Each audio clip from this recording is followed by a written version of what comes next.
আমরা আসবার আগে আপনারা এই 6 জনকে ছেড়ে দিয়েছেন বলে আমরা শুনেছি। আমরা এখনো জানি না তারা পরিবারের কাছে গেছে কিনা। তারা যেন মুক্ত পরিবেশে কাজ করতে পারে, কারণ ছেড়ে তাদেরকে বাসায় আটকে দিয়ে প্রহরায় রাখবেন না। তারা যে কাজটা করতে নেমেছে সেখানে কোনো অন্যায় তো নাই, কোনো আইন তো তারা ভাঙছে না। তারা যেন মুক্ত পরিবেশে কাজ করতে পারে সেটার আমরা নিশ্চয়তা চাই। এবং এই যে এতটা দিন আটকে রাখলেন, কেন আটকে রাখলেন? কোথা থেকে এই ক্ষমতা পেয়েছেন? দণ্ডবিধির কোথায় আপনাকে এই ক্ষমতা দেওয়া হয়েছে? ক্রিমিনাল প্রসিডিউর কোডের কোথায় আপনাকে এই ক্ষমতা দেওয়া হয়েছে? সংবিধানের কোথায় আপনাকে এই ক্ষমতা দেওয়া হয়েছে? আমরা কিন্তু ওই 6 জনকে আপনারা 2টা গাড়ি করে নিয়ে গেছেন শুনবার পরেও এসেছি, কারণ এই সমস্ত প্রথার একেবারে চিরকালে অবসান হতে হবে। আমরা দেশের নাগরিকেরা দাসখত দিয়ে এই দেশে থাকবো না। আপনারা আমাদেরকে দাস মনে করেন, যখন ইচ্ছা বাসা থেকে তুলে আনবেন, যতদিন ইচ্ছা আটকে রাখবেন, তারপরে আমাদেরকে নুডলস খাওয়াবেন, পোলাও খাওয়াবেন, আর মুরগি খাওয়াবেন, আর ডিম খাওয়াবেন, ওইটা আবার পত্র পত্রিকায় দেবেন। কার টাকায় খাওয়ান এগুলো? আমাদের টাকায় তো খাওয়ান। এগুলো খাওয়ানো বন্ধ করেন। আপনার কাছে খাওয়ার আমার দরকার নাই। আমরা জনগণ আইন শৃঙ্খলা রক্ষাকারী বাহিনীর মুখোমুখি কোনোদিনও হতে চাই না। আমাদের নিরাপত্তার প্রয়োজনে আমরা আপনাদের কাছে আসবো। আপনারা আমরা অনিরাপদ, এই গায়েবী একটা আওয়াজ কোথা থেকে পেয়ে গিয়ে আমাদেরকে বাসা থেকে তুলে আনবেন, এই আইন কিন্তু আপনাদেরকে দেওয়া হয় নাই, এই ক্ষমতা আপনাদেরকে দেওয়া হয় নাই। হাসপাতালের চিকিৎসক বলছি তিনি অসুস্থ, অনেক রাজনৈতিক নেতাকে ধরে জেলে নেন, তাদেরকে সারা জীবন পিজি হাসপাতালে রেখে কাটায় দেন, আর এখানে মার খাওয়া বাচ্চাগুলোকে আপনারা পর্যন্ত চিকিৎসা নিতে দিলেন না। এইরকম আইন শৃঙ্খলা বাহিনী তো আমরা চাই না।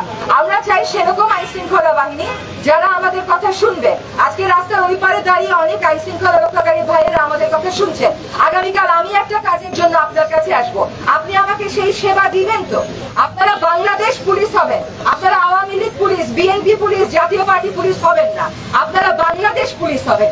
এটাই আমরা চাই। এবং আমরা খুশি হই নাই যে আপনারা তাদেরকে গাড়ি দিয়ে পাঠিয়ে দিয়েছেন, আমরা একটু করে স্বস্তি পেয়েছি। আমরা তখনই খুশি হব যখন সকল শিক্ষার্থীদেরকে আপনারা মুক্তি দেবেন। আসলে খুশি তারপরেও হইতে পারবো না, কারণ খুশি হওয়ার পরিবেশ তো রাখেন নাই। এতগুলো তাজা প্রাণ কেড়ে নিয়েছেন, এই ক্ষত আমাদের আর কোনোদিন সারবে কিনা, কোনোদিন আমরা এই ক্ষত থেকে উঠতে পারবো কিনা তা জানি না। আপনাদের কাছে স্বনির্বন্ধ অনুরোধ, আপনারা বাংলাদেশ পুলিশ হয়ে কাজ করবেন। আপনারা কোনো শিক্ষার্থীকে আর আটক করবেন না, আর একটা গুলিও কোনো শিক্ষার্থীর বুকে, কোনো জনতার বুকে দেবেন না, এবং সকল শিক্ষার্থীকে অবিলম্বে মুক্তি দেবেন। ধন্যবাদ। আচ্ছা, আমাদের সর্বশেষ বক্তা ডক্টর ইফতেখারুজ্জামান, উনি বক্তব্য রাখবেন।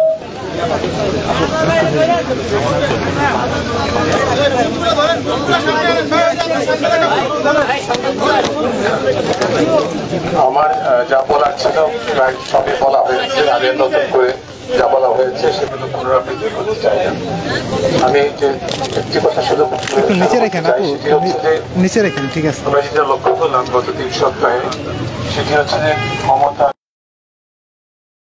পুরুষের এবং জবাবদিহির ক্ষমতা অন্ধ মুখ্য অবস্থান থেকে সরকারের উচ্চ পর্যায় থেকে শুরু করে সরকারের নিয়ন্ত্রণাধীন রাষ্ট্রীয় প্রতিষ্ঠানগুলো, যেগুলো হওয়ার কথা ছিল না, রাষ্ট্রীয় প্রতিষ্ঠান সরকারের নিয়ন্ত্রণে থাকে না, সেই রাষ্ট্রীয় প্রতিষ্ঠানের নামে যে সংস্থাগুলো কাজ করছে, আইন প্রয়োগকারী সংস্থা সহ, এই ধরনের যে প্রতিষ্ঠানের সামনে আজকে দাঁড়িয়ে আমরা কথা বলছি, সেই সংস্থা সহ পুরো সার্বিক প্রক্রিয়ার মধ্যে যে জিনিসটা করেছে, তারা ছাত্র জনতার যে অজেয় শক্তি সেটা ভুলে গেছে।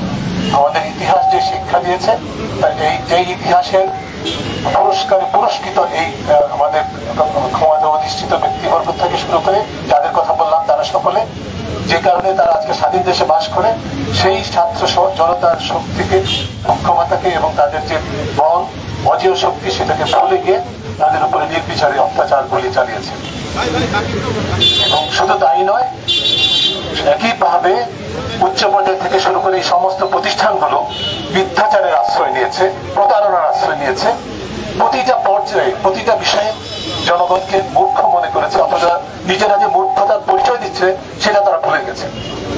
এই মূর্খতা এবং অন্ধত্ব এবং মিথ্যাচারের আশ্রয় নিয়ে তারা যে কাজগুলো করেছে সেটা সম্পূর্ণভাবে সংবিধান লঙ্ঘন করেছে, আইনের লঙ্ঘন করেছে।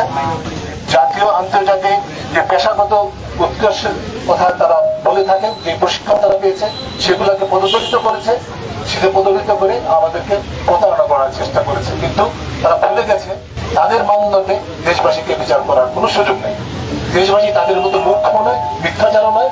তারা যে মিথ্যাচার করেছে, মূর্খতা দেখিয়েছে, সেটা কিন্তু দেশবাসী বুঝে গেছে।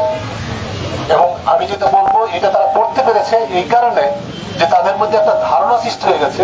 তারা এতদিন পর্যন্ত আজকে যে ঘটনাকে কেন্দ্র করে আমরা শুধুমাত্র এই 6 জনের আটকের বিষয়টা না, সার্বিকভাবে যে পরিস্থিতি সৃষ্টি করেছে এই সংস্থাগুলো, তার পেছনে যে মূল বিষয়টা সেটা হচ্ছে যে দীর্ঘকালীন প্রক্রিয়ার মাধ্যমে তাদের মধ্যে একটা ধারণা সৃষ্টি করে ফেলেছে। তারা নিজেরা সম্পূর্ণ ভুল ধারণা, আমি বলছি সেই ধারণা হচ্ছে তারা বিচারহীনতা উপভোগ করতে পারবে চিরদিন।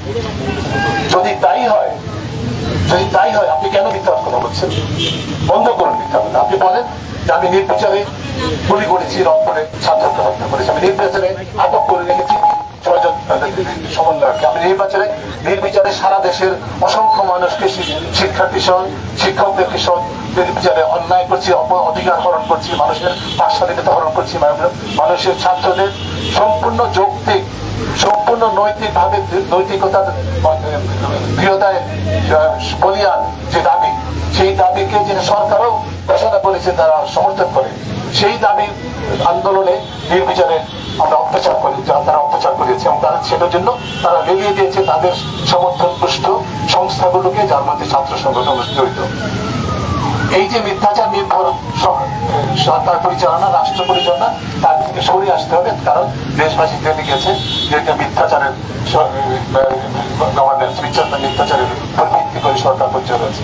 আমি যেটা বলতে চাই, যে যেটি আমি আগে উল্লেখ করেছি, বলতে চাই যে এই সংস্থাগুলো রাষ্ট্রকে মদত দিচ্ছে বলে মনে করছে, সরকারকে মদত দিচ্ছে বলে মনে করছে সরকারি ভিত্তি। তারা সরকারও মনে করছে তাদের ভিত্তি, ক্ষমতার ভিত্তি, কারণ সেখানে জনগণের কোনো উপস্থিতি নাই।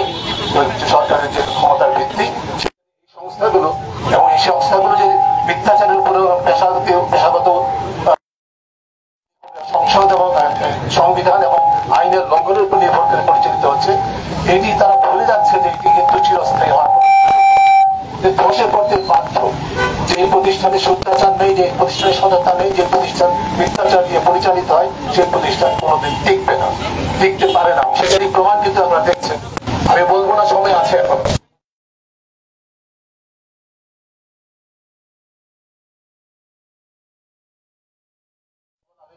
প্রতিটি নাগরিক যাদেরকে নির্বিচারে আটক রাখা হয়েছে, প্রতিটি শিশু সহ, যারা অপ্রাপ্তবয়স্ক সহ, শিক্ষার্থী সহ, শিক্ষকদের সহ যাদেরকে আটক রাখা হয়েছে, যাদের উপর নির্বিচারে হত্যা করা হয়েছে, সকলের ন্যায় বিচার নিশ্চিত করুন, আটকদেরকে নিয়ে মুক্ত দিন। এবং এখানে যেটি বারে বারে বলা হচ্ছে, এটা আন্তর্জাতিক সম্পূর্ণ নিরপেক্ষ জাতিসংঘের তত্ত্বাবধানে তদন্ত সাপেক্ষে সমাধানের উপায় চেষ্টা করুন এবং বিচার নিশ্চিত করার চেষ্টা করুন। এছাড়া কোনো বিকল্প নেই। আমাদের এই নাগরিক সমাজের পক্ষ থেকে যে কার্যক্রম আমরা শুরু করেছি, সেটি আজকে শেষ নয়। এটি আমরা মনে করি যে আমরা সবাই মিলে আলোচনা সাপেক্ষে আপনাদের সাথে, গণমাধ্যম কর্মীদের সহকর্মীদের সাথে সহযোগিতায় আমরা এই আন্দোলন, এই কার্যক্রম অব্যাহত রাখার পক্ষে আপনাদেরকে